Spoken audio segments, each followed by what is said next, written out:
தேவனுடைய வார்த்தைக்கு நேராக நாம் கடந்து செல்வோம். ஏசாயா 40ஆம் அதிகாரம் 31வது வசனம். கர்த்தருக்கு காத்திருக்கிறவர்களோ புதுபெலன் அடைந்து கழுகுகளைப் போல செட்டைகளை அடித்து எழும்புவார்கள். அவர்கள் ஓடினாலும் இளைப்படையார்கள், நடந்தாலும் சோர்ந்து போகார்கள். அல்லேலூயா. தேவ பிள்ளைகளை குறித்து அநேக காரியங்களோடு ஒப்பிட்டு ஆண்டவர் சொல்கிறத நம்ம பார்க்கிறோம். உப்பாக, வெளிச்சமாக அப்படின்னு சில பொருட்களை வச்சு ஆண்டவர் என்ன செய்திருக்கிறார்னா ஒப்பிட்டு சொல்லியிருக்கிறார். அதே போல் சில மிருகங்கள் ஒப்பிட்டு சொல்லப்பட்டிருக்கிறது. சிங்கம், அப்புறம் இப்படி பல ஜீவன்களை குறித்து சொல்லப்பட்டிருக்கிறது. அப்போது புறாவை குறித்து சொல்லப்பட்டிருக்கிறது, இப்படிலாம் சொல்லப்பட்டிருக்கிறது. ஆனால் இங்கே சொல்லப்பட்டிருக்கிற பார்க்கும்போது கழுகுக்கு ஒப்பாக, கழுகுக்கு சமானமாக அப்படின்னு சொல்லியிருக்கிறது. அல்லேலூயா. நீங்களும் நானும் தேவனுடைய பார்வையில் யாராம்? கழுகுகளாம். அல்லேலூயா. தேவனுடைய பார்வையில் கழுகுகளைப் போல கர்த்தர் நினைச்சிருக்கிறார்னா நம்ம பார்க்குறாரு, கழுகுகளைப் போல கர்த்தர் வச்சிருக்கிறாரு. கர்த்தருக்கு சோதரம் உண்டாவதா. அப்போ இந்த நாட்களில் இந்த கழுகு ஒரு அற்புதமான ஒரு பறவை என்று சொல்லி நம்ம பார்க்க, கழுகுக்கு சமானமாய், கழுகுக்கு ஒப்பாக அப்படின்னு சொல்லியிருக்கோம். நம்முடைய வாழ்க்கையும் கழுகு ஒப்பாக இருக்க வேண்டும். இந்த உலகத்தில் எத்தனையோ பறவைகள் இருக்கிறது. ஆனால் இந்த கழுகுக்கு ஒப்பிட எதையும் ஒப்பிட முடியாது. கழுகுக்கு எதையும் ஒப்பிட முடியாது. ஏன்னா அதனுடைய தன்மை என்ன செய்கிறது? வித்தியாசமாக இருக்கிறது. உலகத்தில் ஏராளமான மனிதர்கள் இருக்கிறார்கள். ஆனால் தேவ பிள்ளைகளோடு யாரையும் ஒப்பிட முடியாது. ஒப்பிட முடியாத நிலைகளில் அவர் எல்லாவற்றிலும் உயர்ந்திருக்கிறார்கள், சிறந்திருக்கிறார்கள். நீங்களும் நானும் அப்படி உயர்ந்திருக்கத்தக்கதாக கர்த்தர் நமக்குள்ளே புதிய ஜீவனை தந்திருக்கிறார். ஒருவன் கிறிஸ்துவுக்கு இருந்தால் புது சிருஷ்டியாக இருக்கிறான். பறவைகள் எல்லாம் ஒளிந்து போயின, எல்லாம் புதிதாயின என்று சொன்ன வார்த்தையின்படி நம்முடைய வாழ்க்கையை மாறிவிடுகிறது. ஆக அந்த நிலைகளிலே கர்த்தர் எப்படி மாற்றிருக்கிறார் சொன்னால், ஊர்க்குருவியாக, கோழியாக அப்படி இருந்த நம்ம எல்லாம் எப்படி மாற்றிட்டார்னா ஆண்டவர் கழுகை போல மாற்றி விட்டார். அல்லேலூயா. கழுகுலாம் சத்தம் அல்லையா சொல்லுவோம்? கழுகு சத்தம் பண்ணுவோம், கழுகுகளை போல. அல்லையா சொல்லுங்க. கர்த்தருக்கு துதியும் சோத்திரம் மகிமையும் உண்டாவதாக. அப்போ அந்த கழுகுக்கு சில தன்மைகள் இருக்கிறது. இதே போல தேவ பிள்ளைகளுக்குன்னு சில தன்மைகள். இந்த தன்மை விசேஷமானது. நீங்கள் ஒரு காகத்தையோ புறாவையோ வேறு மற்ற பறவைகளையோ நீங்கள் பார்த்தீங்கன்னு சொன்னால் அதுக்குன்னு ஒரு எல்லை இருக்குது. அந்த எல்லைக்கு மேலே அவங்களால நினைச்ச முடியாது, பறக்க முடியாது. ஆனால் இந்த கழுகு இருக்குதே, மிக உயரமான இடத்துல நினைச்சு பறந்து போகுமா. எட்ட முடியாத, கற்பனை பண்ண முடியாத நிலைகளிலே உயரமான இடத்திற்கு என்ன செய்யும்? அது பறந்து செல்லக்கூடிய தன்மை வாய்ந்தது என்று பார்க்கிறோம். இது நம்முடைய வாழ்க்கையில் ஒரு சிறப்பு அம்சம். இது நம்முடைய வாழ்க்கையில் ஒரு சிறப்பு அம்சம். என்னன்னு சொல்லி சொன்னால், நம்முடைய வாழ்க்கை உயர உயர உயர உயர உயர உயர உயர உயரமான இடங்களிலே வாழுகிற, பறக்கிற அனுபவத்தை கர்த்தர் நமக்கு வச்சிருக்கிறாரு. கர்த்தர் சோத்திரம் உண்டாவதா. ஆண்டவர் நம்ம உயரமான இடத்துல நம்ம உயர்த்தி வச்சிருக்கிறார். உலகத்தில் இருக்கிற எந்த மனுஷனுக்கும் அந்த பாக்கியம் கிடையாது. எப்படி கழுகு எல்லாவற்றை காட்டிலும் ஒரு சிறப்பு தன்மையாய் இந்த உயரத்திலே பறக்கக்கூடிய அந்த அனுபவத்தை உடையதாக இருக்கிறதோ, அதே போல் ஒரு தேவ பிள்ளை எப்படி இருக்கிறார் சொல்லி சொன்னால், அவர் உயரமான இடத்திலே அவர் பறக்கிற, தங்குகிற, வாசம் பண்ணுகிற ஒரு அனுபவத்தை தன்னிலே உடையவராக இருக்கிறார். கர்த்தருக்கு சோத்திரம் உண்டாவதாக. நீங்களும் நானும் இருக்கக்கூடிய அந்த உயரமான இடம் எந்த இடம் நினைக்கிறீங்க? திருப்பரங்குன்ற மலையா, அல்லது எவரெஸ்ட் சிகரமா? எங்கே வேதத்தில் வாசித்தீங்கன்னா சொல்கிறோம், பார்க்கிறோம். எபேசியர் 2:7 கிறிஸ்து இயேசுவுக்குள் நம்மை அவரோட கூட எழுப்பி நம்ம கிறிஸ்து இயேசுக்குள் அவரோட கூட எழுப்பி உன்னதங்களிலே அவரோட கூட உட்காரவும் செய்தார். உன்னதன் சொல்லும்போது மிக பெரிய ஒரு இடத்திலே, ஒரு ஸ்தானத்திலே கர்த்தர் நம்ம நினைச்சிருக்கிறாரா, உட்கார வச்சிருக்கிறாரு. கர்த்தர் சோதரம் உண்டாவதா. இந்த உலகத்தில் உள்ளவர்களை போல அல்ல, நம்முடைய வாசம் பண்ணுதலே, நம்முடைய உலாவுகிற இடமே உயரமானது, விசேஷமானது, வித்தியாசமான ஒரு இடம். வேற எதுவும் நினைச்சு வாசம் பண்ண முடியாது. அப்படிப்பட்ட உயரமான இடங்களை கர்த்தர் வச்சிருக்கிறாரு. அந்த இடம் என்ன சொல்லி சொன்னா, உன்னதங்களிலே கிறிஸ்துவோடு கூட நம்மை உட்கார வைத்திருக்கிறார். ஹல்லேலூயா. அப்போ ஒரு மேலான ஸ்தானம், ஒரு மேலான இடம், உயரமான ஒரு இடம், பரலோகம், பரலோகத்தின் தேவனோடு சஞ்சரிக்கிற, உலாவுகிற ஒரு அற்புதமான வாழ்க்கையை தேவன் உங்களுக்கு எனக்கு தந்திருக்கிறார். ஹல்லேலூயா. அப்போ இந்த உலகத்தில் நம்முடைய வாழ்க்கை விசேஷமானது, வித்தியாசமானது. எல்லாரும் சினிமா தேட்டரில் இருப்பான், அங்கே இருப்பான், இங்கே இருப்பான். ஆனால் நம்ம எங்கே இருப்போம்? தேவனோடு இருப்போம். ஹல்லேலூயா. எல்லாரும் கீழே பார்த்து பார்த்து நடப்பான், நம்ம மேலே பார்த்துக்கிட்டே இருப்போம். நம்முடைய மேலான இடத்துல செய்வோம், நாம் வாசம் அனுபவம். அப்படிப்பட்ட பாக்கியத்தை கர்த்தர் நமக்கு தந்திருக்கிறார். ஆகையினால தான் வேதம் சொல்லுகிறது, கொலோசியர் 3:3 அதிகாரம் 1-2 வசனங்களிலே, நீங்கள் கிறிஸ்துவுடன் கூட எழுந்ததுண்டானால் கிறிஸ்து தேவனுடைய வலது பாரசத்தில் வீற்றிருக்கும் இடத்தில். அப்ப நீங்க எப்படி நீங்க இருக்கணும்? நீங்க உன்னதமான இடத்துல இருக்கிறீர்கள், கிறிஸ்துடைய வலது பாரசத்தில் இருக்கிறீர்கள். அப்படியானால் உங்களுடைய தன்மை எப்படி இருக்க வேண்டும் என்றால், வாசிங்க. கிறிஸ்து தேவனுடைய வலது பாரசத்தில் வீற்றிருக்கும் இடத்திலுள்ள மேலானவைகளை தேடுங்கள். மேலானவைகளை தேட வேண்டும். பூமியில் உள்ளவைகளை அல்ல, பூமியில் உள்ளவைகளை அல்ல, மேலானவைகளையே நாடுங்கள். தேட வேண்டும், நாட வேண்டும். அல்லேலூயா. எதை தேடணும்னு நினைக்க கூடாது. பூமியில் உள்ளவைகளை, உலகத்தில் உள்ளவைகளை, உலகத்தில் இருக்கக்கூடிய ஆசா பாஷங்களை, இச்சைக்குரியவைகளை, பாவத்துக்குரியவைகளை, அனித்தியமான பாவ சந்தோஷத்தை, இவைகளை தேடாதபடி நாம் எதை தேடணும்? அந்த தேவ சமூகத்தில் இருக்கக்கூடிய மேலானவைகளை தேட வேண்டும், நாட வேண்டும். கர்த்தருக்கு ஸ்தோத்திரம் உண்டாவதா. அல்லேலூயா. அப்போ அதை நாடணும்னு சொன்னால், அதனால தான் ஆண்டவர் புதிதாக ரட்சிக்கப்பட்ட தேவ பிள்ளைகளுக்கு ஒரு ஆலோசனை ஆண்டவர் கொடுக்கிறார். என்ன கொடுக்கிறாருன்னா, அப்போஸ்தலர் 2:40, இன்னும் அநேக வார்த்தைகளாலும் சாட்சி கூறி மாறுபாடுள்ள இந்த சந்ததியை விட்டு விலகி உங்களை ரட்சித்துக் கொள்ளுங்கள் என்றும் புத்தி சொன்னான். மாறுபாடுள்ள சந்ததியை விட்டு விலக்கி அல்லது விலகி உங்களை பாதுகாத்துக் கொள்ளுங்கள்.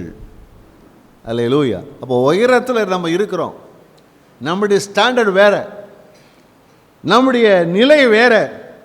அப்போ அப்படி இருக்கும்போது நாம் எப்படி இருக்க வேண்டும் என்று சொன்னால், நாம் முதல்ல நம்ம யார் என்று சொல்லி அறிந்து அந்த மேலான இடத்துல வாசம் பண்ணும்படியாக அந்த கீழான மோசமான தகுதி குறைவான அந்த இடத்தை விட்டு நாம் விலக வேண்டும், நாம் அப்புறப்படுத்தப்பட வேண்டும். மாறுபாடு உள்ள சந்ததியை விட்டு விலக வேண்டும். அல்லேலூயா. கர்த்தர் சோதரம். மாறுபாடு உள்ள சந்ததினா என்ன? யாரு?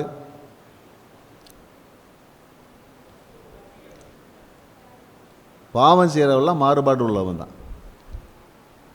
பாவம் செய்கிற அந்த ஜனங்களை விட்டு, அந்த பாவத்தை விட்டு நாம் விலகி இருக்க வேண்டும். விலகி நாம் அதில் ஈடுபாடு கொண்டோம் சொன்னால் நம்ம உயரத்தில் கீழே இறங்கிடுவோம். நம்ம கழுக இருக்க முடியாது, காக்காவாக மாறிடும். காக்கா என்ன செய்யும்? அந்த அசுத்தங்கள் எல்லாம் தின்னிட்டே இருக்கும். ஆனால் கழுகு வேற, அது வாசம் பண்ணுறதே வேற, இடமே வேற. அது போல நம்முடைய வாழ்க்கையில உயர்ந்த இடத்துல நாம் இருக்க வேண்டும். கர்த்தருக்கு ஸ்தோத்திரம் உண்டாவதா. அப்போ அந்த நிலையிலே நாம் எப்படி இருக்க வேண்டும் என்று சொன்னால், கர்த்தர் நம்ம மேலான இடத்துல நம்ம கர்த்தர் எப்படி வச்சிருக்கிறாரு, தேவனோடு நம்ம எப்படி வச்சிருக்கிறாரு. இயேசுடைய தேவனுடைய வலது பார்சத்தில் உட்கார்ந்திருக்கிறது இயேசுனுடைய வலது பார்சத்தில் நம்ம அமர செய்திருக்கிறாரே, நம்ம எப்படி கர்த்தர் வச்சிருக்கிறாரு அங்கே வாசிப்போமா? கொலோசியர் 3ஆம் அதிகாரம் 12 முதல் 16 வசனங்கள். ஆகையால் நீங்கள் தேவனால் தெரிந்து கொள்ளப்பட்ட பரிசுத்தரும். நீங்க யாரா இருக்கிறீங்களா? தேவனால் தெரிந்து கொள்ளப்பட்ட பரிசுத்தர். அல்லேலூயா. அப்ப தேவன் பரிசுத்தராக இருக்கிறது போல தேவன் நம்ம எப்படி வச்சிருக்கிறாருன்னா ஒரு பரிசுத்தமான ஒரு மனிதனா வச்சிருக்கிறார், பரிசுத்தமான ஒரு மனுஷியா வச்சிருக்கிறாரு. நம்ம உயர்ந்த இடம் இருக்குது, நமக்குன்னு ஒரு இடம் இருக்குது, உயர்ந்த வாசஸ்தலம் இருக்குது, அங்கே தேவன் பரிசுத்தராக இருக்கிறார். அதே போல நம்முடைய ஸ்டாண்டர்ட் என்னன்னு சொன்னா பரிசுத்தம். அல்லேலூயா, அல்லேலூயா. அப்ப நம்ம உயரத்தான் பறக்கணும், கீழே பறக்கக்கூடாது, கீழே ஊந்துட்டு இருக்கக்கூடாது, பறக்கணும், உன்னதங்களில் பறக்கணும். எப்படி பறக்கணும் சொன்னா அவர் பரிசுத்தராக இருக்கிறது போல நாமும் நம்முடைய வாழ்க்கையிலே பரிசுத்தத்திலே நாம் வாழ வேண்டும். கர்த்தர் ஸ்தோத்திரம் உண்டாகும். நமக்குன்னு ஒரு அலங்காரம் இருக்குது, நமக்குன்னு ஒரு தகுதி இருக்குது. என்ன தகுதி? பரிசுத்தவான். நமக்குன்னு ஒரு அலங்காரம் இருக்குது. என்ன அலங்காரம்? பரிசுத்தம். அல்லேலூயா. நம்முடைய நெற்றியில் ஒரு அடையாளம் இருக்கிறது. என்ன அடையாளம்? கர்த்தருக்கு பரிசுத்தம். அல்லேலூயா, அல்லேலூயா. கர்த்தருக்கு ஸ்தோத்திரம் உண்டா. தொடர்ந்து வாசிங்க. பிரியருமாய் உருக்கமான இரக்கத்தையும் தயவையும். அப்ப எப்படி இருக்குன்னு சொன்னா உருக்கம் உடையவர்களாக இருக்க வேண்டும், அப்புறம் தயவு உள்ளவர்களாக இருக்க வேண்டும், மனத்தாழ்மையையும் மனத்தாழ்மை உள்ளவர்களாக இருக்க வேண்டும், சாந்தத்தையும் சாந்தம் உடையவர்களாக இருக்க வேண்டும், நீடிய பொறுமையையும் தரித்துக்கொண்டு நீடிய பொறுமையும் தரித்திருக்க வேண்டும். ஒருவரை ஒருவர் தாங்கி ஒருவரை ஒருவர் தாங்க வேண்டும். ஒருவர் பேரில் ஒருவருக்கு குறைபாடு உண்டானால் கிறிஸ்து உங்களுக்கு மன்னித்தது போல ஒருவருக்கொருவர் மன்னியுங்கள். ஒருத்தருக்கு ஒருத்தர் மன்னிக்கணும். இவை எல்லாவற்றின் மேலும் பூரண சற்குணத்தின் கட்டாகிய அன்பை தரித்துக் கொள்ளுங்கள். என்ன தரிச்சுக்கணுமா? அல்லேலூயா. இதுதான் நம்ம உன்னதங்களில உயர்ந்த ஸ்தானத்தில் வாசம் பண்ணுகிற ஒரு வழி என்று என்ன செய்யணுமா பாருங்க. நீங்கள் ஆவிக்குரிய வாழ்க்கையில் ரொம்ப வளர்ந்துட்டீங்க, தேவனோடு இருக்கிறீங்கன்னு சொல்லி சொன்னால் இதெல்லாம் உங்கள் வாழ்க்கையில் காணப்படணும். என்னென்ன காணப்படணும்? மறுபடியும் வாசிங்கம்மா. உருக்கமான இரக்கத்தையும், இரக்கம், ஒருத்தருக்கு ஒருத்தர் இரக்கமாக இருக்கணும். தயவையும், மற்றவங்களுக்கு நன்மை செய்கின்ற ஆசை இருக்க வேண்டும், மனத்தாழ்மையையும், தாழ்மை இருக்கணும், பெருமை வரக்கூடாது, மற்றவங்களை காட்ட நான் பெரியவன், மற்றவங்க ரொம்ப மோசமா நினைக்க கூடாது, சாந்தத்தையும், சாந்தமா இருக்கணும், நீடிய கடுகடுன்னு இருக்கக்கூடாது, நீடிய பொறுமையையும், பொறுமையா எல்லாம் பொறுத்து போகணும், ஒருவரை ஒருவர் தாங்கணும், ஒருத்தருக்கு ஒருத்தர் உதவி செய்யக்கூடிய நிலைகள் இருக்க வேண்டும். ஒருவர் பேரில் ஒருவருக்கு குறைபாடு உண்டானால் கிறிஸ்து உங்களுக்கு மன்னித்தது போல ஒருவருக்கொருவர் மன்னியுங்கள். மன்னிக்க வேண்டும். இவை எல்லாவற்றின் மேலும் பூரண சற்குணத்தின் கட்டாகிய அன்பை தரித்துக் கொள்ளுங்கள். என்ன செய்யணுமா? அவர் அன்பா இருக்கிறது போல நாம் என்ன செய்யணும்? ரொம்ப அன்பா இருக்க வேண்டும். அல்லேலூயா, அல்லேலூயா. இதுதாங்க கழுகு. உயரமான இடத்துல வாசம் பண்ணுது பார்த்தீங்களா? உயரமான இடத்துல பறக்குது பார்த்தீங்களா? இதுதான் கழுகு. ஒரு அல்லேலூயா சொல்லுவோமா? அல்லேலூயா. நமக்கு ரெண்டு வேணும். என்ன வேணும்? நமக்கு ஆவியின் அபிஷேகம் வேணும், அந்நிய பாஷை வேணும், வரங்கள் வேணும், வல்லமை வேணும், எல்லாம் வேணும். ஆனால் அதே சமயத்தில் இதுவும் நமக்கு இருக்கணும். தெய்வீக சுபாவம் நமக்குள்ள என்ன செய்ய இருக்க வேண்டும்.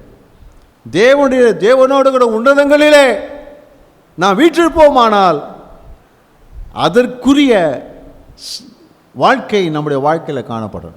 அந்த ஸ்டாண்டர்டை விட்டு கீழே இறங்கக்கூடாது. பக்கத்தில் சொல்லுங்கள், அந்த ஸ்டாண்டர்டை விட்டு கீழே இறங்கக்கூடாது. அல்லேலூயா சொல்லுங்களேன். அந்த ஸ்டாண்டர்டை விட்டு கீழே இறங்கக்கூடாது. சொல்லுங்கள் பார்ப்போம். அல்லேலூயா. கர்த்தர் ஸ்தோத்திரம் பண்ணுறவர். நம்ம ஜனங்க இருக்காங்க ரொம்ப ரொம்ப நல்லவங்க. ஆனால் சில ஜனங்கள் இருக்கிறாங்க பாருங்கள், என்ன தான் பிரசங்க கேளுங்க திருந்தவே மாட்டாங்க. 2 பேரை கூப்பிட்டு வச்சு புத்திமதி சொல்லி இப்படி இருறான்னு சொல்லிட்டு வந்திருப்போம். சண்டை போடாத, பிரச்சனை பண்ணாத, அமைதியாருன்னு சொல்லிட்டு வந்துருப்போம். நம்ம இங்கிட்ட போனோம் சண்டை போட்டுருப்பாங்க.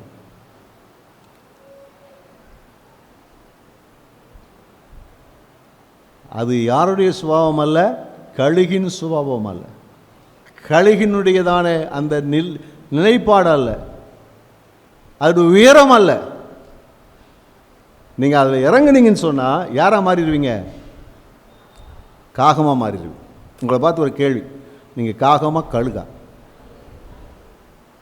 பேச மாட்டேங்கிறீங்களே. அப்பப்போ காகமாக மாறுன்னு சொல்கிற மாதிரி இருக்குதா? எச்சியில் தின்னும், கெட்டு போனதை தின்னும். அதுக்கு ஆகாய மண்டல தோட்டின்னு பேர். எங்கெங்கெல்லாம் அசுத்தம் இருக்குது அதெல்லாம் தொடச்சி சுத்தம் பண்ணுறது அதுக்கு வேலை. நீங்களும் நானும் அப்படி இருக்கக்கூடாது, கழுகாய் இருக்க வேண்டும். அல்லேலூயா, அல்லேலூயா. கர்த்தருக்கு ஸ்தோத்திரம் உண்டாகுதா? கழுகாய் இருங்க. பக்கத்தில் சொல்லுங்கள், கழுகாய் இருங்க, கழுகாய் இருங்க. உங்களை கர்த்தர் வச்சுக்கிறத கீழே இறங்காதீங்க. அல்லேலூயா. கர்த்தருக்கு ஸ்தோத்திரம் உண்டாகுதா? நம்மளோட லைஃப் மாற வேண்டும். அல்லேலூயா. கழுகா மாறணும், கழுகா மாற வேண்டும், கழுகா மாற வேண்டும். நம்மளுடைய லைஃப் மாறணும். தேவனுடைய வார்த்தை நமக்குள்ளே வரும்போது அது நமக்குள்ளே கிரியை செய்வதற்கு இடம் கொடுத்து நம்முடைய வாழ்க்கையை இணைத்து கொள்ள வேண்டும், மாற்றிக்கொள்ள வேண்டும். நீங்கள் உயரமான இடத்துல கர்த்தரை வச்சிருக்கிறாருன்னா அந்த இடத்த விட்டு இறங்கவே கூடாது. ஆமென். அல்லேலூயா. ஏன் நம்ம என்ன செய்யணும்னு சொன்னால், தேவனுடைய வார்த்தையை கேட்கும்போது ஏன் நமக்குள்ள மாற்றம் இல்லைன்னு சொன்னால், இது யாருக்கோ ஒருத்தர் நினைக்கிறோம். எனக்கு இன்னைக்கு கர்த்தர் என்கிட்ட பேசியிருக்கிறார். அப்படி இடம் கொடுக்கும்போது நம்முடைய வாழ்க்கையில் பெரிய மாற்றம் உண்டாகும். நம்ம உயரமான இடங்களில் வாசம் பண்ணக்கூடிய கழுகளாக இருக்க கர்த்தர் நமக்கு உதவி செய்வாராக. அல்லேலூயா. அடுத்தபடி பார்த்தீங்கன்னு சொன்னால், இது கூர்மையான பார்வை உடையது. என்ன சொல்கிறாங்கன்னா, 3 மைல் உயரத்தில் இருக்குமா, அங்கேயோ இருக்குமா. ஆனால் அங்கே இருந்தாலும் என்ன செய்யுது, அவருக்கு எங்கே ஒரு 5 மைல் தூரத்துக்கு அப்பால் இருக்கிறது கூட துல்லியமாக பார்க்கக்கூடிய அந்த திறன் அதுக்குள்ளே என்ன செய்கிறது இருக்கிறது. அல்லேலூயா. தூரமாய் பார்க்கக்கூடிய அந்த சக்தி அதுக்குள்ளே இருக்குது. நம்ம எல்லாம் எப்படி பார்த்து வாழ்கிறோம்னா, அநேக சமயங்களில் பக்கத்தில் இருக்கிறத பார்த்து பார்த்து வாழ்கிறோம். இன்றைக்கி இருக்கிறத பார்த்து வாழ்கிறோம், இப்போ இருக்கிறத பார்த்து வாழ்கிறோம். ஆனால் நமக்கு தூர பார்வை என்ன செய்ய நமக்கு இருக்க வேண்டும். தூர பார்வை. என்ன தூர பார்வை? 5 வருஷத்துக்கு அப்புறம் கர்த்தர் எனக்கு என்ன செய்ய போற, 10 வருஷத்துக்கு அப்புறம் என் வாழ்க்கையில் கர்த்தர் என்ன செய்ய போற, நான் எப்படி மாற போகிறேன், 30-40 வருஷத்துக்கு அப்புறம் நான் எப்படி இருக்க போறேன், கர்த்தர் என்னை எப்படி நடத்த போகிறார், நான் யாரா இருக்க கர்த்தர் விரும்புகிறார், எனக்காக என்னத்தை வச்சிருக்கிறாரு. அந்த தூர பார்வை நமக்குள்ள இருக்க வேண்டும். அல்லேலூயா. எல்லாம் இங்கே தான் பார்க்குது. பக்கத்தில் இருக்கிற நெல், அரிசி, புழு இதைத்தான் பார்த்துட்டே இருக்குது. அது தூரத்தில் எங்கடா சிறப்பானது இருக்குன்னு சொல்லி வந்து டக்குன்னு அதை எடுத்துகிட்டு போயிரு. அல்லேலூயா. ஆண்டுக்கு ஸ்தோத்திரம் உண்டாவதாக. அப்போ நம்முடைய வாழ்க்கையிலே கர்த்தர் நம்மை ஒவ்வொருவரையும் ஒரு காரியத்திற்காக அழைத்திருக்கிறார். நமக்கென்று சில திட்டங்களை வச்சிருக்கிறார். நமக்கென்று ஆண்டவர் சில வாழ்க்கையினுடைய முறைகளை, திட்டங்களை, ஆசீர்வாதங்களை, இலக்குகளை கர்த்தர் நமக்கு வச்சிருக்கிறார். அதை நோக்கி என்ன செய்யணும், நம்ம லைஃப்பில் பார்க்கணும். அதை பார்த்து ஓடணும், அதை அடையும்படி ஓடணும். பவுல் அதை குறித்து அழகாய் சொல்கிறார். பிலிப்பியர் 3ஆம் அதிகாரம் 13-14 வசனங்கள். சகோதரரே, அதை பிடித்து கொண்டேன் என்று நான் எண்ணுகிறதில்லை. ஒன்று செய்கிறேன், பின்னானவைகளை மறந்து முன்னானவைகளை நாடி. அப்போ என்ன செய்வேன், நமக்கு இருக்கிற பிரச்சனை, நான் அந்த நாட்கள் நான் இப்போ இருந்தேன் தெரியுமா, நான் அந்த ஆரம்ப நாட்களில் நான் இப்போ இருந்தேன் தெரியுமா, நான் சின்ன வயசில் எப்படி இருந்தேன் தெரியுமா. அல்லேலூயா. கர்த்தருக்கு ஸ்தோத்திரம் உண்டாவதாக. ஆமென். அதையே சொல்லிட்டு இருப்பாங்க. இல்லை, கடந்ததை மறந்துடுங்க. கடந்த காலத்தினுடைய காரியத்தை மட்டும் நினச்சிக்கிட்டே இருந்தோம்னு சொன்னால் வாழ்க்கையில் என்ன செய்ய முடியாது, ஒரு ஆசத்தை நாமே பெற்றுக்கொள்ள முடியாது. தொடர்ந்து வாசிங்கம்மா. முன்னானவைகளை நாடி கிறிஸ்து இயேசுவுக்குள் தேவன் அழைத்த பரம அழைப்பின் பந்தய பொருளுக்காக லக்கை நோக்கி தொடருகிறேன். எப்படி லக்கை? அப்போ எனக்கு ஆண்டவர் அழைப்பு வச்சிருக்கிறாரு, எனக்கு ஒரு திட்டத்தை வச்சிருக்கிறாரு.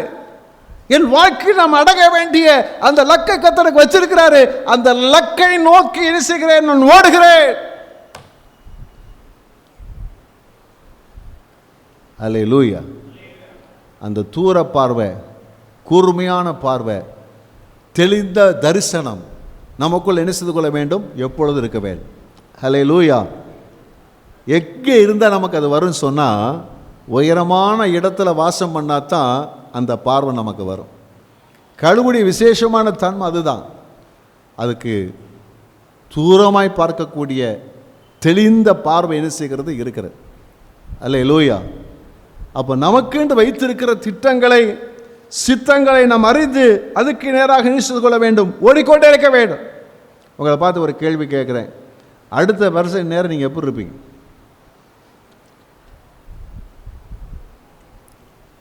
அடுத்த வருஷம் 2025 வருஷம் ஏப்ரல் மாதம் 21ஆம் தேதி நீங்கள் எப்படி இருப்பீர்கள்?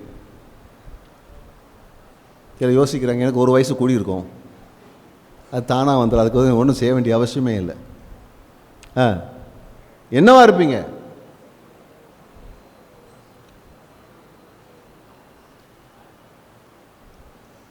நம்ம சத்தத்தை காணோம். என்னவா இருப்பீங்க? ஆவிக்குரிய நிலையில் நீங்கள் யாரா இருக்க போறீங்க? ஊழியத்தில் நீங்கள் எப்படி இருக்க போறீங்க? உங்கள் தொழிலில் எப்படி இருக்க போறீங்க? குடும்ப உறவுகளில் எப்படி இருக்க போறீங்க? உங்கள் பொருளாதாரத்தில் எப்படி இருக்க போறீங்க? அல்லேலூயா. நீங்கள் நல்லா கவனித்து பார்த்தீங்கன்னா, ஒவ்வொரு அரசாங்கமும், மாநில அரசாக இருந்தாலும் சரி, மத்திய அரசாலும் சரி, அவங்க முதல்ல என்ன செய்வாங்க? ஒரு திட்டம் போட்டு என்ன செய்வாங்கன்னா, பட்ஜெட் போடுவாங்க. 5 ஆண்டு காலங்களுக்காக ஒரு திட்டம் போடுவாங்க. என்னென்ன செய்ய போகிறோம், 5 ஆண்டு முடிவில் நம்ம என்னத்தை சாதிக்க போகிறோம். அவன் சாதிக்கிறான்னு சாதிக்கலை வேற. அந்த திட்டம் போட்டதுனால தான் ஏதாவது ஒரு காரியத்தை செய்ய முடியும். நம்ம வாழ்க்கையில் திட்டம் பண்ணணும். நம்ம வாழணும், எப்படி வாழணும், எப்படி இந்த விதத்தில் இருக்கணும். அல்லேலூயா. உங்களை குறித்து நீங்கள் என்ன திட்டம் போட்டு வச்சுருக்கீங்க? அடுத்த வருஷத்துக்கு நீங்கள் யாராக மாற போகிறீங்க? உங்களை குறித்து கர்த்தர் என்ன திட்டம் வச்சுருக்கிறார்? 5 வருஷம் கழித்து நீங்கள் எப்படி இருக்க போகிறீங்க? 10 வருஷம் கழித்து நீங்கள் எப்படி இருக்க போகிறீங்க? கர்த்தர் உங்களை எப்படி மாற்ற விரும்புகிறார்?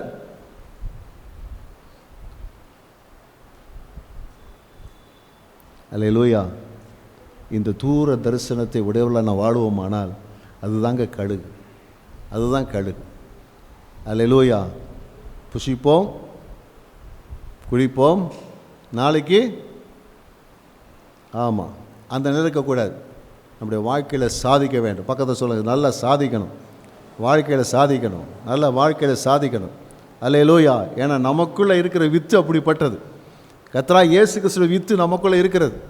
நாம் சாதிக்க வேண்டும். கர்த்தர் அப்படி கிருபை செய்வாராக. கர்த்தருக்கு ஸ்தோத்திரம் உண்டாவதா. என்ன சொல்கிறாங்கன்னா, இந்த கழுகு இருக்குது பார்த்தீங்களா, கழுகு ஒரு நாளும் பழைய உணவை ஒரு நாள்னு சாப்பிடாது. நீங்கள் சொல்கிறீங்க, எனக்கு நல்ல சத்தம் கேட்குது, நாங்கள் எப்போ பார்த்தாலும் நாங்கள் பழைய உணவு தான் நாங்கள் சாப்பிடுவோம்னு சொல்கிற மாதிரி. நம்ம வீட்டில் பார்த்தீங்கன்னா ஒரு சவப்பெட்டி இருக்கிறது, எல்லா வீட்டிலும். என்ன சவப்பெட்டி? உள்ளே வச்சு வச்சு வச்சு வச்சு ஆமாம், சனிக்கிழமை அரைச்சி வச்சோம்னா ஞாயிற்றுக்கிழமை இட்லி, நைட்டு இட்லி, திங்கக்கிழமை தோசை, அப்புறம் அப்படி இப்படின்னு போட்டு கடைசியில் வச்சு ஏதோ ஒன்று போட்டு செய்கிற அளவுக்கு நினச்சி மாறி போச்சு. செஞ்சதெல்லாம் கொண்டு உள்ளே வச்சிட வேண்டியது. அல்லேலூயா. பழசத்தை நம்ம சாப்பிட்டு பழகிருக்கிறோம். என்றைக்கு நம்ம வீட்டில் இந்த சவப்பட்டி போகுதோ அப்போ தான் நம்ம ஆரோக்கியமாக இருக்கும். அல்லேலூயா. ஃப்ரிட்ஜு எங்கள் வீட்டில் இல்லைன்னு சொல்லலாம், கை தூக்கி அல்லையே சொல்லுங்கள் பார்ப்போம். 1 2 இருக்குது. நல்ல வாழ்ந்திருக்க கர்த்தர் கிருபை செய்கிறார். அல்லேலூயா. கர்த்தர் நல்லவர். நம்ம அப்படி பழகிட்டோம். சில ஜீவன் இருக்குது, செத்ததை தான் திங்கும். காக்கா தான் திங்கும், செத்த எலி செத்தை தான் திங்கிட்டு இருக்கும். நாற்றம் அடித்ததுக்கப்புறம் அதான் காலி பண்ணும். ஆனால் கழுகு ஃப்ரெஷ்ஷாக தான் சாப்பிடும். ஃப்ரெஷ்ஷாக தான் சாப்பிடும். ஃப்ரெஷ்ஷாக வரும், அழகாக மீனை குத்தும், அழகாக நிறைய பிடிக்கும், அழகாக ஆட்டை தூக்கிட்டு போகும். உயிரோடு பிடிச்சி ஃப்ரெஷ்ஷாக சாப்பிட்டு அதுக்கு பழக்கம். ஒரு நாளும் சரி நாளைக்கு வச்சுக்கோப்பா அப்படின்னு சொல்லி வச்சு சாப்பிடாது, ஃப்ரெஷ்ஷாக சாப்பிடும்.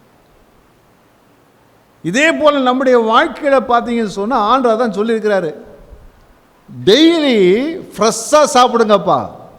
பக்கத்தில் சொல்லுங்கள், ஃப்ரெஷ்ஷாக சாப்பிடுங்க, ஃப்ரெஷ்ஷாக சாப்பிடுங்க, புது உணவை சாப்பிடுங்க, ஃப்ரெஷ்ஷாக சாப்பிடுங்க.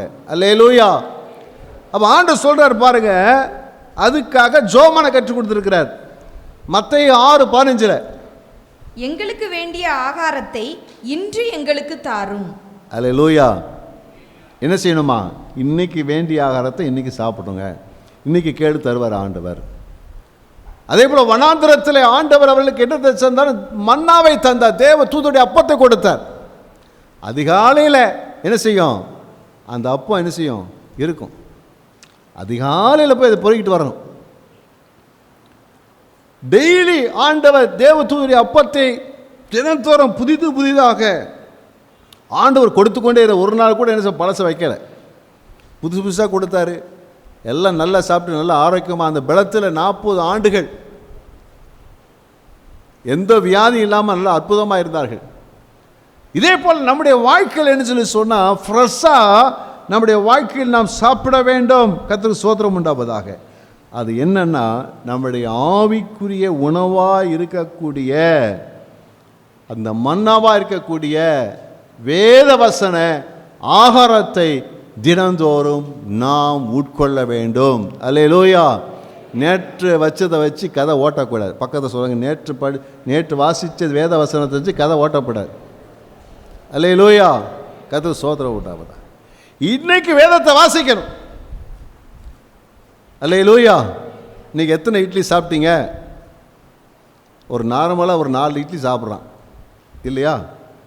நம்ம வீட்டில் போகிற இட்லி 4 இட்லி. சில வீட்டில் போகிற இட்லியில் ஒரே இட்லியில் வயிறு நிறைஞ்சக்கூடாது, பெருசாக போடுவாங்க. ஆனால் நம்ம வீட்டில் போகிற செய்கிற இட்லி ஒரு 4 இட்லி சாப்பிடுவோம். டெய்லி நம்ம ஆகாரத்தை ஒரு 4 அதிகாரமாவது வாசிங்க. ஒரு 4 அதிகாரமாவது வாசிங்கப்பா, ஒரு 4 அதிகாரமாவது வாசிங்கப்பா. அதுதான் நமக்கு ஆவிக்குரிய உணவு. இதுதான் ஆவிக்குரிய உணவு. நேற்று நான் பைபிள் படித்தேன், நாரி போயிடும், ஊசி போயிடும். அது என்ன செய்யாது? உடம்புக்கு செட் ஆகாது. நேற்று படித்த வசனம், முந்தா நாள் படித்த வசனம், போன மாதம் பெற்ற வசனம், இது என்ன செய்யாது? இன்னைக்கு செட் ஆகாது. புதுசாக அன்னைக்கு வேதத்தை அடிச்சு தியாய் நிற்கணும். நல்ல வேதத்தை சாப்பிடணும், வசனத்தை சாப்பிடணும். அல்லேலூயா. கர்த்தருக்கு ஸ்தோத்திரம் உண்டாவதாக. சிலர் என்ன செய்வாங்கன்னா, இந்த ஊசுனது நாத்தம் அடித்தது ஃப்ரிட்ஜில் வச்சது எடுத்து சாப்பிடுவாங்க. ஏன்னா யாரோ ஒருத்தர் வேதத்தை வாசித்து டுவர்ஷன் எடுத்திருப்பாங்க, தியான புத்தகம் வச்சுருப்பாங்க. பார்த்தீங்களா? ஒரு வருஷத்திற்கு 165 நாளைக்கு தியானம். யாரோ எப்போயோ தியானம் பண்ணி வச்சுருப்பான். 50 வருஷத்துக்கு முன்னாடியோ 5 வருஷத்துக்கு முன்னாடியோ தியானம் பண்ணி வச்சுருப்பான். அது ஒரு வசனத்திற்கு ஒரு உதாரண கதையை போட்டிருப்பாங்க. இதை படிச்சுட்டு அல்லேலூயா, இது என்ன அல்லேலூயா, அது ரொம்ப பழசு, ஊசி போயிருக்குது, நம்ம உடம்புக்கு என்ன செய்யாது? செட் ஆகாது. அன்னைக்கு வேதத்தை வாசிங்க, அன்னைக்கு நல்லா தியானம் பண்ணுங்க. வேதத்தை வாசிங்க, நல்லா தியானம் பண்ணுங்க, நல்லா அசை போடுங்க. வேத வசனத்தை என்ன செய்யணும்? நல்லா அசை போட வேண்டும். கர்த்தருக்கு ஸ்தோத்திரம் உண்டாவதாக. அப்போ டெய்லி கழுகாக இருந்தால் தினந்தோறும் என்ன செய்யணும்? ஃப்ரெஷ்ஷாக சாப்பிடணும். அல்லேலூயா. கழுகுல அல்லேலூயா சொல்லுவோம். சிலருக்கு ஒன்றும் வரமாட்டேங்குது, சரியா அல்லேலூயா வர மாட்டேங்குதே. காகம்ல அல்லேலூயா சொல்லுவோம். காகம் இல்லை, கழுகுல அல்லேலூயா சொல்லுவோம். கர்த்தருக்கு ஸ்தோத்திரம் உண்டாவதாக.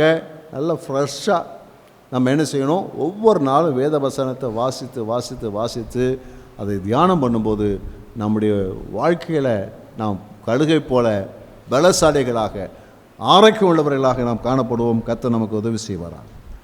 அல்லேலூயா. அதில் நீங்கள் பார்த்தீங்கன்னா இன்னொரு காரியம் என்ன சொன்னால், அந்த கழுகுகளுக்கு பார்த்தீங்கன்னா, கழுகுகள் புயல் காற்று அடிக்கும்போது, கடுமையான மழை, கடுமையான புயல் காற்று அடிக்குதுன்னு வச்சுங்களேன், எல்லா மிருகங்கள் எல்லா பறவைகள் நினச்சிச்சுன்னா அங்கங்கே போய் பதுங்கும். அது தான் கூடுகளில் போய் அந்த மரத்தில் கிளைகளை போய் அங்கங்கே போய் நினச்சி பதுக்கிடும். ஆனால் கழுகு என்ன தெரியுமா மேலே போயிட்டே இருக்குமா, அப்படியே மேலே மேலே மேலே மேலே போய்கிட்டே இருக்கும். அதுக்கு பாருங்க ஒரே ஜாலியாயிருமா, கழுகு ரொம்ப ஜாலியாயிருமா. புயல் வந்தால், பெருமழை வந்தால் ரொம்ப ஜாலியாக பறந்து போய்கிட்டே இருக்குமா. மேகத்துக்கு மேலே போனதுக்கப்புறம் ஒன்றுமே இருக்காது, காற்றோ மழையோ ஒன்றுமே இருக்காது. அதுவால் நிம்மதியாக இருக்குமா. ஒரு அல்லேலூயா சொல்லுவோமா? கர்த்தருக்கு ஸ்தோத்திரம் உண்டாவதா. அப்போ நம்முடைய வாழ்க்கையில் அதுக்கு ஒப்பாக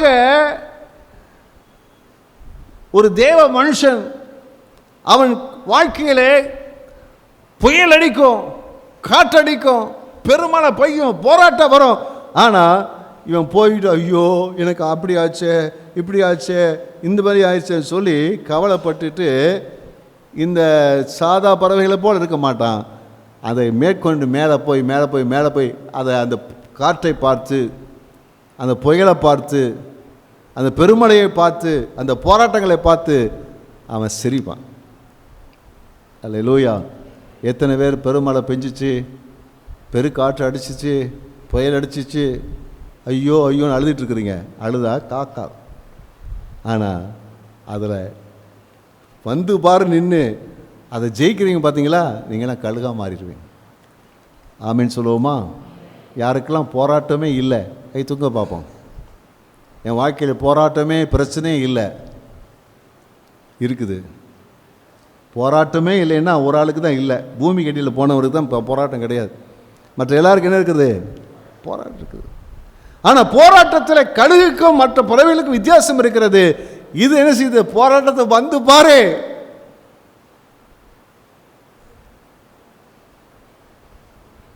அதை பார்த்து சிரிக்கக்கூடிய நிலையில், அது ஜெயிக்கக்கூடிய நிலையில் மாறிவிடுகிறது. இதே போல் நம்முடைய வாழ்க்கையில் வர போராட்டத்தை கண்டு பயப்படக்கூடாது, சோர்ந்து போகக்கூடாது. அல்லேலூயா. உனக்கு இவ்வளோ தானே முடியும், பாரு நான் இங்கே பாரு, நான் எங்கே போய் இருக்கிறோம் பாரு. அங்கே மேலே போயிட்டு அந்த மலையை பார்த்துட்டு புயலை பார்த்துட்டு சிரிக்கும். நம்முடைய வாழ்க்கையில் வர போராட்டங்களை பார்த்து, பிரச்சனைகளை பார்த்து என்ன செய்யணும்? சிரிக்கணும். அல்லேலூயா. மேற்கொள்ள பழக வேண்டும், ஜெயிக்க பழக வேண்டும். அல்லேலூயா. பிரச்சனைகளிலே நாம் மூழ்கிவிடக்கூடாது, பிரச்சனைகளை மேற்கொண்டு ஜெயிக்கிறவர்களாக இருக்க வேண்டும். அப்படி இருக்க கர்த்தர் நமக்கு உதவி செய்வாராக. அல்லேலூயா, அல்லேலூயா. கழுகுல நல்ல சத்தம் அல்லேலூயா சொல்லுவோமா? கர்த்தருக்கு ஸ்தோத்திரம் உண்டாவதாக. இன்னொரு தன்மை இருக்கிறது.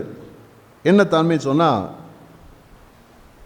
இந்த கழுகுகளில் பார்த்தீங்கன்னா விசேஷமான ஒரு தன்மையை சொல்கிறாங்க. அதுக்கு வாழ்க்கை துணை தேர்ந்தெடுக்கக்கூடிய காலம் வரும்போது பெண் கழுகு என்ன செய்யுமா, உடனே வாழ்க்கை துணையை ஏற்றுக்கொள்ளாதான். அது என்ன சொல்லுமா, அந்த ஆண் கழுகுடையதான நம்பகத்தன்மையை நல்லா சோதித்து அறிந்ததுக்கு அப்புறம்தான் தன் வாழ்க்கை துணையாக ஏற்றுக்கொள்ளுவான். அது நல்லா சோதித்து அறிந்ததுக்கு அப்புறம்தான் உண்மையிலேயே இது நம்பிக்கைக்குரிய ஆள் தான், சரியான ஆள் தான், வாழ்க்கை பூரா கூட இருப்பாப்புல, உண்மையாக இருப்பாப்புல, உண்மையை நேசிக்கிறாப்புல, அதெல்லாம் தெரிஞ்சுக்கிட்டு தான் அப்புறம் என்ன செய்யுமா, அது தன் வாழ்க்கை துணையாக ஏற்றுக்கொள்ளுமா. சோதித்து அறிந்து முடிவெடுக்கக்கூடிய ஒரு தன்மை. அல்லேலூயா, அல்லேலூயா. நம்முடைய வாழ்க்கையில் அப்படிப்பட்டதான ஒரு நிலையிலே நாம் இருக்க வேண்டும். வேதம் நம்மை குறித்து சொல்லுகிறது. 1 கொரிந்தியர் 2:15 வசனம் வாசிங்க. ஆவிக்குரியவன் எல்லாவற்றையும் ஆராய்ந்து நிதானிக்கிறான், ஆனாலும் அவன் மற்றொருவனாலும் ஆராய்ந்து ஆவிக்குரியவன் சொல்லப்பட்டிருக்கிறது. நம்ம விசேஷமான ஆட்கள். ஒரு கழுகு என்ன செய்யுமா, எல்லாம் ஆராய்ந்து இது என்ன அப்படி இப்படி சொல்லி நல்லா தெரிஞ்சு நம்பிக்கை வைக்க வேண்டிய இடத்துல மட்டும்தான் நம்பிக்கை வைக்குமே தவிர எல்லா இடத்துல நம்பிக்கை வைக்காது. அதே போல் ஒரு ஆவிக்குரியவன் எல்லாவற்றையும் ஆராய்ந்து நிதானிக்கிற தன்மை இருக்கிறது. நம்முடைய லைஃப்பில் நிதானிக்கிற தன்மை நம்ம ஒரு வாழ்க்கையில் இருக்கணும். ஆராயணும். எல்லாத்தையும் அப்படி என்ன செய்யக்கூடாது, ஏற்றுக்கொள்ளக்கூடாது. ஆமென். அல்லேலூயா. இந்த ஆள் எப்படிப்பட்டவர், இந்த சகோதரி எப்படிப்பட்டவர், இந்த உபதேசம் எப்படிப்பட்டது, இந்த ஊழியம் எப்படிப்பட்டது, இந்த உறவு எப்படிப்பட்டது, இந்த சிநேகம் எப்படிப்பட்டது, இந்த தொழிலிலே போவோமான இந்த தொழில் எப்படிப்பட்டது, இதெல்லாம் என்ன செய்ய சொன்னால் ஆராய்ந்து நிதானித்து அப்புறம்தான் அது மேல் நம்பிக்கை வைத்து நாம் செயல்படக்கூடியவர்களாக என்ன செய்து கொள்ள வேண்டும், நாம் இருக்க வேண்டும். அல்லேலூயா. ஆவிக்குரிய என்ன செய்கிறானா, எல்லாவற்றையும் ஆராய்ந்து நிதானிக்கிறான். ஆனால் அவனைத்தான் என்ன செய்ய முடியாது, யாரும் புரிஞ்சுக்கிட முடியாது. அல்லேலூயா. ஆராய்ந்து சீராய் ஆராய்ந்து பார்த்து எதில் நம்பிக்கை வைக்கணுமோ அதில் என்ன செய்ய நம்பிக்கை வைக்கணும் அல்லது செய்யணும். இல்லாத பட்சங்களில் நாம் யாரை மாறிடுவோம், காக்கா மாதிரி மாறிடுவோம். இல்லை, கழுகை போல் இருக்கு. விசேஷமான தன்மை நமக்குள்ள நினைச்சிருக்கு. இந்த கடைசி உலகத்து கடைசி இந்த காலங்களில் கடைசி காலத்தை நம்ம வாழ்கிறோம். கடைசி காலத்தில் நம்ம வாழ்கிறோம். யாரை நம்புறதுன்னு தெரியல, யாரை நம்புறதுன்னு தெரியல. கடைசி காலத்தில் பார்த்தீங்கன்னா மனுஷன் தற்பிரியராக இருப்பான், சுவாப அன்பு இல்லாமல் இருப்பான். அப்போ அப்படிப்பட்ட நிலைகளிலே கடைசி காலங்களிலே நம்முடைய ஜீவனை காத்துக்கொள்ள வேண்டும் என்றால் நாம் எப்படி இருப்பது ரொம்ப ரொம்ப முக்கியம். ஆமீன் சொல்லுவோமா? அப்சலோம்னு ஒருத்தர் இருந்தான். அப்சலோம் இருந்தான். ரொம்ப அழகாக இருப்பான், ரொம்ப அழகாக இருப்பான். அவருடைய முடி என்ன செய்யுமா, ஐயோ தாங்க முடியாத அளவுக்கு அந்த காலத்தில் முடி வச்சிருக்கிறாங்க ஆண்கள்லாம். அவ்வளோ முடி இருப்பான், ரொம்ப அழகாக இருப்பான். அவன் போய் அந்த ராஜாவிடத்தில் போய், தாவீது ராஜாவிடத்தில் போய் அவடத்தை நியாயம் விசாரிக்க போகிற எல்லாரையும் பார்த்துட்டு பிரைஸ் தி லார்ட் சொல்லுவானா. யாராச்சும் பிரைஸ்லா சொல்லிட்டானா கட்டி பிடிச்சி முத்தம் கொடுத்து அப்படியே பாசத்தை பொழிவானா. உடனே அப்பா ராஜகுமாரன் என்கிட்ட எவ்வளோ பாசமாக இருக்க, எவ்வளோ அன்பாக இருக்கிறார். ராஜா ஒரு நாள் என்னை பார்த்தாரா, ஒரு நாள் என்னை விசாரித்தாரா, நான் விசாரிக்கிறதுக்கு எவ்வளோ கஷ்டப்பட்டு அவ்வளோ தூரத்தை வந்தேன், இவர் பார் ரோட்லேருந்து என்னை எப்படிலாம் பண்ணுறாரு. அப்புறம் சொல்லுவாரா, உன் காரியம் என்னப்பான்னு கேட்பாரா, என்ன காரியப்பான்னு கேட்பாரா.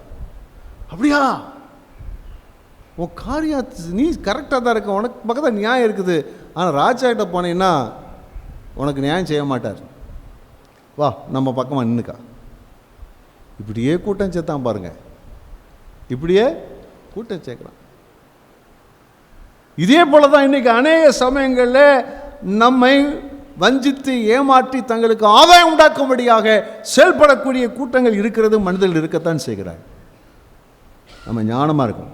உபதேச சம்பந்தப்பட்ட காரியங்கள், உறவு சம்பந்தப்பட்ட காரியங்கள், ஊழி சம்பந்தப்பட்ட காரியங்கள், இதெல்லாம் நம்ம ஞானமாய் சோதித்து அறிந்து உண்மை என்பதை நாம் கண்டுகொள்ள வேண்டியது மிக மிக அவசியம். அல்லேலூயா, அல்லேலூயா. கர்த்தர் ஸ்தோத்திரம் உண்டாகுதா. ஆமென்.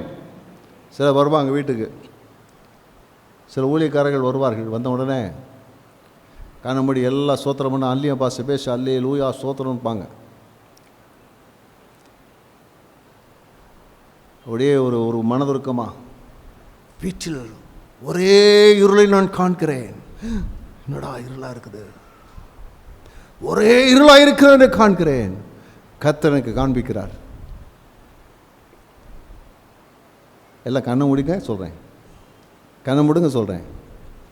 எப்படிங்க இருக்குது, இவ்வளோ வெளிச்சம் இருந்தாலும் கண்ணை மூட இருட்டாக தானே இருக்கும். அல்லேலூயா. உடனே ஊன்னு ஒரு அழுகை போட்டுருவான் அவன். அது பொம்பளைக்கு இருக்காங்களே, ஓன்னு போதுமா? சரி, உன் கண்ணீரை கண்டேன், நீ படுக்கையில் விட்டு விடுகிற கண்ணீரை நான் கண்டேன்.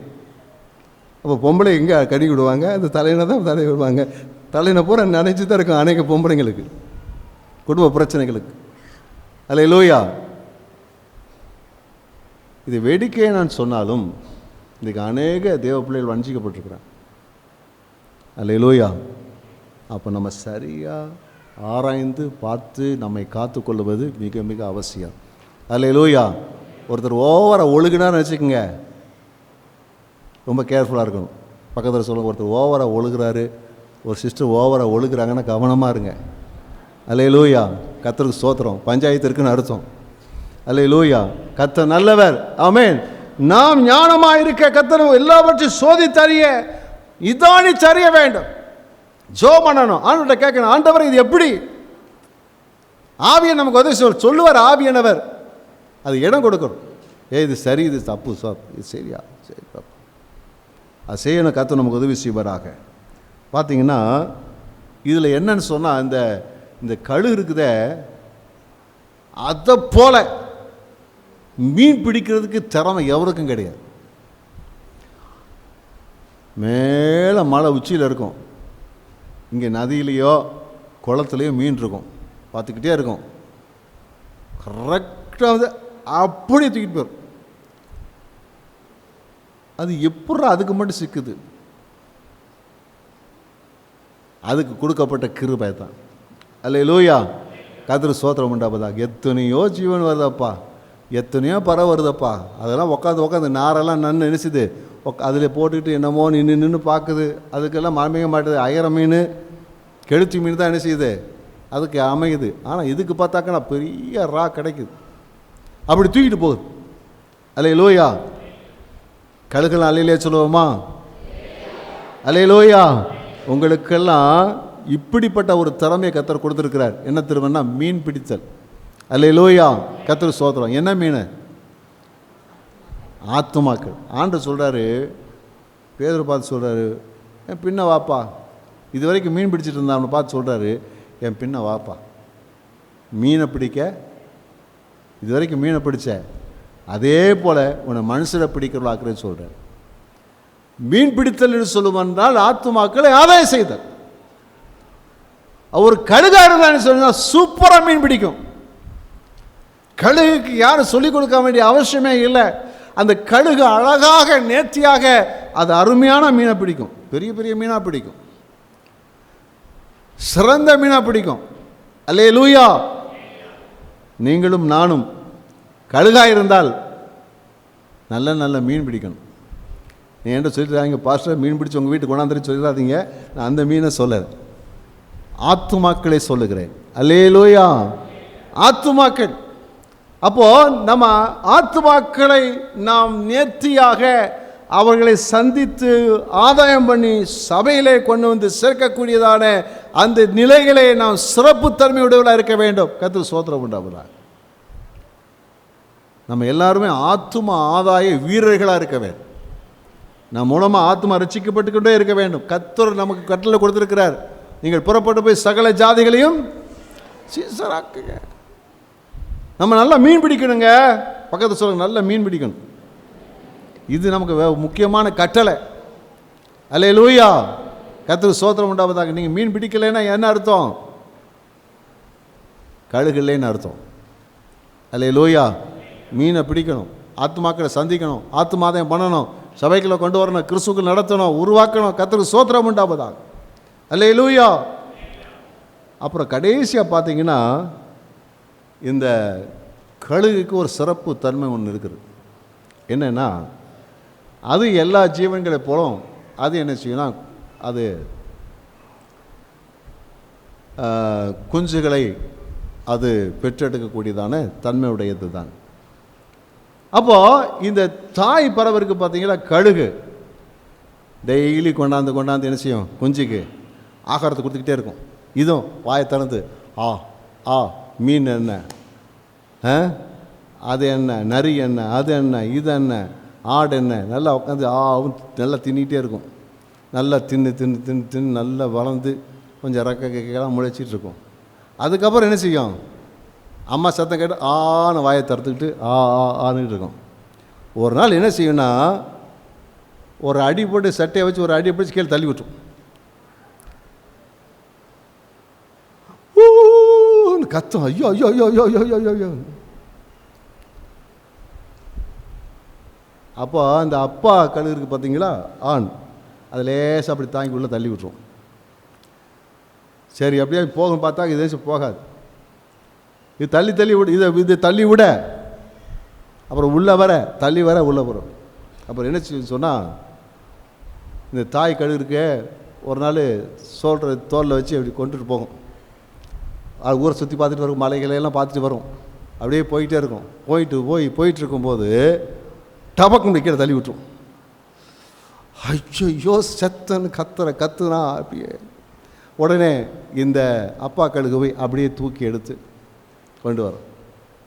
அப்புறம் தப்புன்னு கீழே தள்ளிவிட அது அப்போ டக்க டக்க டக்க அடித்து அப்படியே பறக்க பழகிவிடும். அல்லேலூயா அல்லேலூயா. அப்போது உருவாக்குதல், அல்லேலூயா. இந்த கழுகுக்கு அற்புதமாக உருவாக்கக்கூடிய ஒரு தன்மை என்ன செய்கிறது இருக்கிறது. நம்முடைய வாழ்க்கையிலும் கூட அப்படித்தான் இருக்கணும். மற்றவர்களை உருவாக்கக்கூடிய ஒரு தன்மை, ஆத்துமாக்களை பெற்றெடுத்தலும் அவரை உருவாக்க வேண்டும். அல்லேலூயா. ஜனங்கள் உருவாக்கிக்கிட்டே இருக்கணும். எப்படி உருவாக்கணும்? கிறிஸ்துவை போல அவர்களை உருவாக்கணும். கழுகை போல உருவாக்கணும். கர்த்தருக்கு ஸ்தோத்திரம் உண்டாவதாக. அப்போது உங்களை சுற்றி ஒரு சின்ன கூட்டம் இருக்கணும். என்ன கூட்டம்னா, உங்கள் மூலமாக உருவாக்கப்படுகிற ஆத்துமாக்கள், உங்கள் மூலமாக கற்றுக் கொடுக்கப்படுகிற ஆத்துமாக்கள். அல்லேலூயா. அவர்களை ஜெபம் பண்ண கற்றுக் கொடுத்தல், உபவாசம் பண்ண கற்றுக் கொடுத்தல், வேதத்தை வாசிக்க கற்றுக் கொடுத்தல், சபை கூடுதலை கற்றுக் கொடுத்தல், பரிசுத்தத்தை கற்றுக் கொடுத்தல், அன்பை கற்றுக் கொடுத்தல், நீதியை கற்றுக் கொடுத்தல், பொறுமையை கற்றுக் கொடுத்தல், சாந்தத்தை கற்றுக் கொடுத்தல், உறவுகளை கற்றுக் கொடுத்தல், இப்படி எல்லாவற்றிலும் தேவனை குறித்து கற்றுக் கொடுத்தல், தேவனுடைய உபதேசங்களை குறித்து கற்றுக் கொடுத்தல், நித்தியத்தை குறித்து கற்றுக் கொடுத்தல், இப்படி என்ன செய்யணும்னா அவர்களை கற்றுக் கொடுத்து நம்மை போல அவர்களை உருவாக்கி கொண்டே இருக்க வேண்டும். அல்லேலூயா. இப்படிப்பட்ட நிலைகள் தான் கழுகுகள் சிறப்புத்தன்மை வாய்ந்ததாக என்ன செய்கிறது இருக்கிறது. நாமும் கழுகுக்கு ஒப்பாக அப்படி இருக்க வேண்டும். அதை கர்த்தர் நமக்கு எதிர்பார்க்கிறார். அல்லேலூயா அல்லேலூயா அல்லேலூயா. கர்த்தருக்கு ஸ்தோத்திரம் உண்டாவதாக. காக்கைகளை எந்திரிச்சு நிற்போமா? கழுகுகளை எந்திரிச்சு நிற்போம். கழுகாக இருந்தால் நம்ம ஆர்டர் கரெக்டாக சொல்லிட்டார், நீ கழுகுப்பான்னு சொல்லிட்டார். மகளே நீ கழுகு, மகனே நீ கழுகு, நீ கழுகு. உன் தன்மையே வேற. நீ தேவனுடைய பிள்ளையானால் உன் தன்மையே வேற. எத்தனையோ பறவைகள் இருக்குது, அதுக்கெல்லாம் ஒவ்வொரு சுபாவம் இருக்குது. அதை நீ பார்க்காத, அதை நீ பார்க்காத, அதை நீ பார்க்காத. நீ விசேஷ தன்மை உடையவன், நீ விசேஷ தன்மை உடையவள்.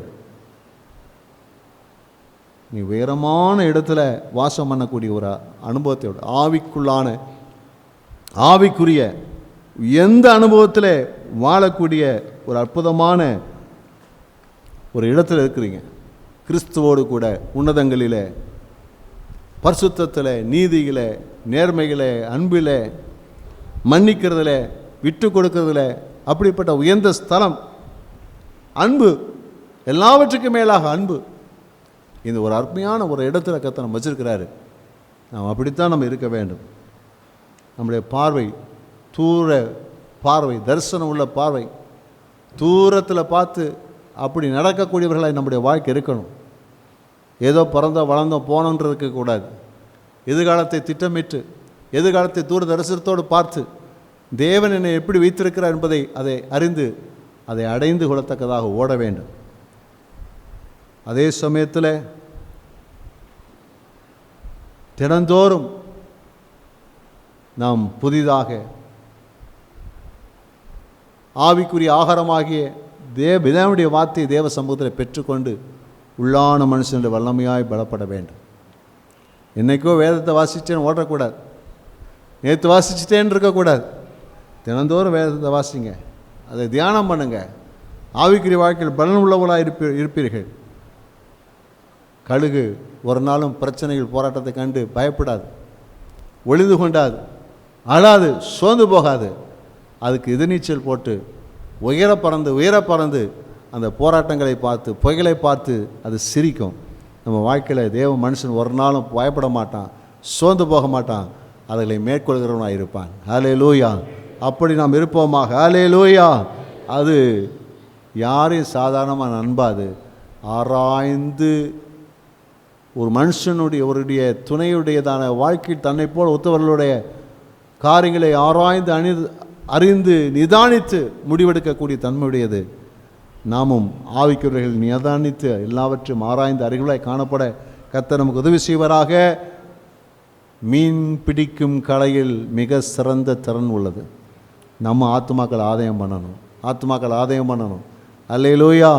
எல்லாவற்றுக்கும் மேலாக தன்னுடைய குஞ்சுகளுக்கு அற்புதமான பயிற்சியை கொடுத்து உருவாக்குகிறது. நாமும் நம்முடைய பிள்ளைகளுக்கும் சரி, நம்முடைய குடும்பத்தில் உள்ளவர்களும் சரி, புதிய ஆத்துமாக்களுக்கும் சரி, அவரை உருவாக்கி கொண்டே இருக்க வேண்டும். அல்லேலூயா. கர்த்தர் நாளையில் நமக்கு கற்றுக் கொடுத்த பாடத்துக்காக கர்த்தரை எல்லாம் ஸ்தோத்திரம் பண்ணுவோம். நல்ல கர்த்தரை ஸ்தோத்திரம் பண்ணுவோம். அல்லேலூயா, அல்லேலூயா, அல்லேலூயா, அல்லேலூயா. கர்த்தாவை கழுகை கொண்டு கர்த்தர் கற்றுக் கொடுத்திருக்கிற பாடங்களுக்காக நன்றியோடு துதிக்கிறோம், ஸ்தோத்திரம் பண்ணுகிறோம். உம்முடைய நாமத்தை நாங்கள் மகிமைப்படுத்துகிறோம். அல்லேலூயா, அல்லேலூயா, அல்லேலூயா. Glory to God. எல்லாம் வலதுகையத்தை சொல்லுங்கள். நான் கழுகாயிருப்பேன், கழுகை போல செயல்படுவேன், கழுகை போல நடந்து கொள்ளுவேன், கழுகை போல வாழுவேன். ஆமென். பிதாவை இயேசுவின் நாமத்தில் நாங்கள் முன்னோக்கி பார்த்து ஜெபிக்கிறோம். இன்றைக்கு எங்களோடு பேசின வார்த்தைகளுக்காக ஸ்தோத்திரம். இந்த வார்த்தைகளின்படி இப்படி ஜனங்கள் நடந்து ஆசீர்வதிக்கப்பட தங்களை உயர்ந்த அந்த ஸ்தானத்தை அவர்கள் காத்து கொண்டு உம்முடைய நாமத்தை மகிமைப்படுத்த அதனால் உண்டாகிற ஆசீர்வாதங்களை பெற்று அனுபவிக்க உதவி செய்யுங்க. உங்களுடைய பிள்ளைகளை ஆசீர்வதிக்கிறேன் இயேசுவின் நாமத்தில். நல்ல பிதாவே.